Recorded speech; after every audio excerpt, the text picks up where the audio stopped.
Je m'appelle Georges Haddad, je suis directeur à l'UNESCO en charge de la recherche et de la prospective en éducation. Nous organisons effectivement le 8 et le 9 juin prochain en Grèce. Bon, donc vous comprendrez que la Grèce est un pays qui est en grande difficulté aujourd'hui, mais les difficultés de la Grèce seront les difficultés de l'Europe et après, je pense par extension, pourrait avoir des répercussions très importantes à tous les niveaux.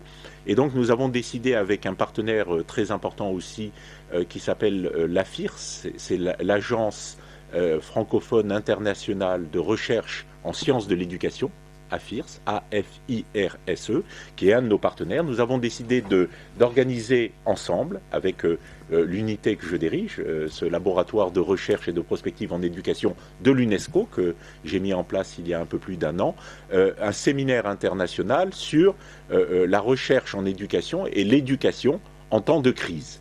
Donc essayer d'analyser et de créer un vrai dialogue, un vrai débat, une vraie confrontation entre le monde dit politique, le monde des décideurs et le monde de l'éducation, le monde de ceux qui enseignent, qui transmettent les savoirs, et pour essayer de trouver un message commun qui ferait entendre raison à ceux qui ont plutôt un discours et un comportement réducteur, voire même dangereux, considérant que lorsqu'il y a crise et crise économique, le premier à pâtir de cette crise et à subir les conséquences de ces crises, c'est le système éducatif.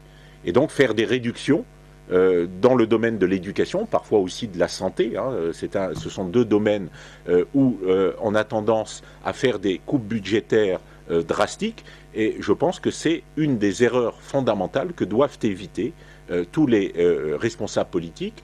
Notre nouveau président, sans vouloir faire de prosélytisme, François Hollande, a bien mis l'accent dans son premier discours de président de la République sur l'éducation, puisqu'il a rendu hommage à Jules Ferry avec une modulation sur l'aspect des comportements d'un autre ordre concernant le colonialisme, etc. Mais il a voulu mettre l'accent sur l'éducation en rendant hommage à Jules Ferry. Et le deuxième aspect, il a mis un accent très fort sur la recherche en rendant un hommage appuyé à Marie Curie, femme éminente, 2 fois prix Nobel, c'est la seule à avoir eu 2 fois le prix Nobel, femme d'origine polonaise, intégrée dans le système français et qui a tant apporté à la recherche et à la science, non seulement en France, mais dans le monde.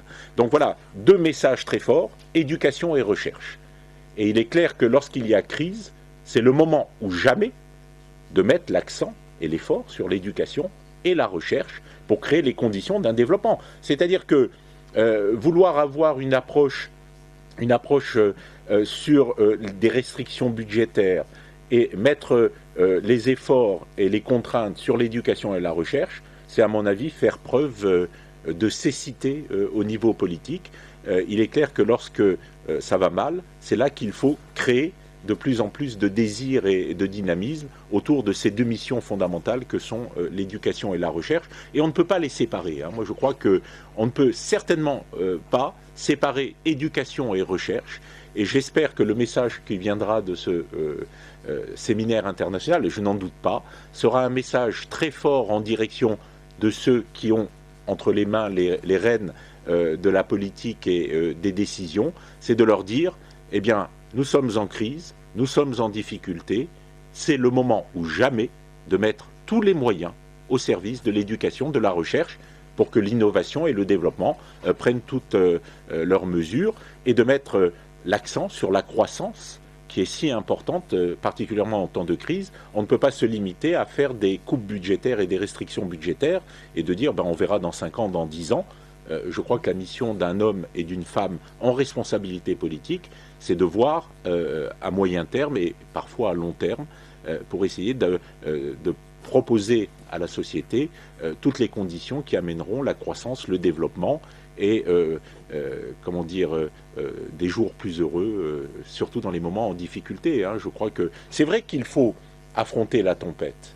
C'est vrai qu'il faut savoir gérer ces ouragans économiques, culturels, politiques, idéologiques qui sont aujourd'hui le fait d'un dérèglement à l'échelle planétaire.